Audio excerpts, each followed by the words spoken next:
Tunaliinua jina la Bwana Mungu wa majeshi, Mungu wa uzima, aliye mtakatifu, aliyekuwako tangu zamani na zama. Ni Mungu aliyetembea na baba zetu akina Ibrahimu tangu zamani hata leo anaishi.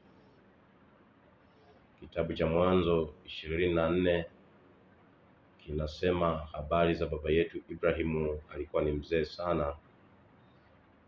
Akamwambia mtumishi wake Eliazari, ambaye alikuwa akitunza mali zake zote, akamkabidhi yote.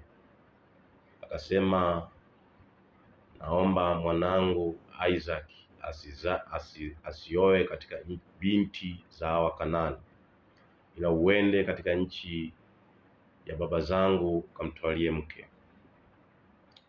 Naona Eliazari akamuuliza Ibrahim, itakuwaje jambo hili?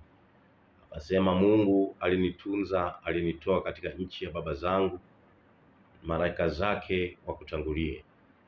Unaona, Eliazari akatii kila alichoambiwa na Ibrahim. Kwa safari yake ikaanza, akaenda katika nchi ya kumtafutia mke katika ile nchi.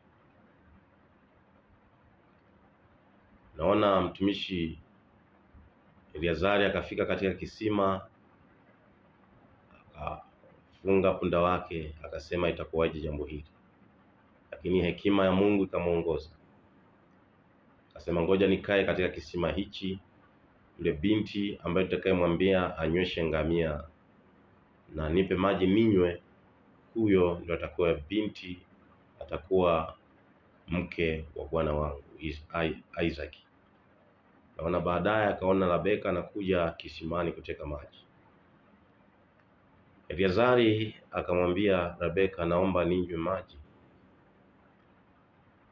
Rebeka akampa maji akanywa.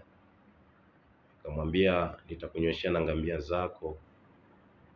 Ndipo Eliazari akamkazia macho Rebeka, akamvika vikuku, akamvika na azima. Naona Rebeka akaenda nyumbani, wakashangaa mtu amevikwa vitu vya thamani vya dhahabu. Mjomba kaka yake ambaye ni Labani akasema, mambo haya yanakuaje? Akamhadisia. Labani akaenda kumlaki Eliazari, maana ni watu walikuwa na utambuzi kwamba kwa nini linakuwa jambo hili. Naona Eliazari alipoenda akamkaribisha, akasema, karibu wewe uliyebarikiwa. Naona mtumishi wa Ibrahim akaenda nyumbani mwa Nahori Betueli, akahadisia yote aliyetumwa na Ibrahim. Hakika wale watu wakasema, kama endapo ili neno hatuwezi kukwambia neno baya au la shari, inawezekana ili neno ni Bwana amelitenda. Kwa hiyo mwana wa Mungu, siku zote katika maisha yako, ukitaka ufanikiwe, dumisha ushirika na Mungu.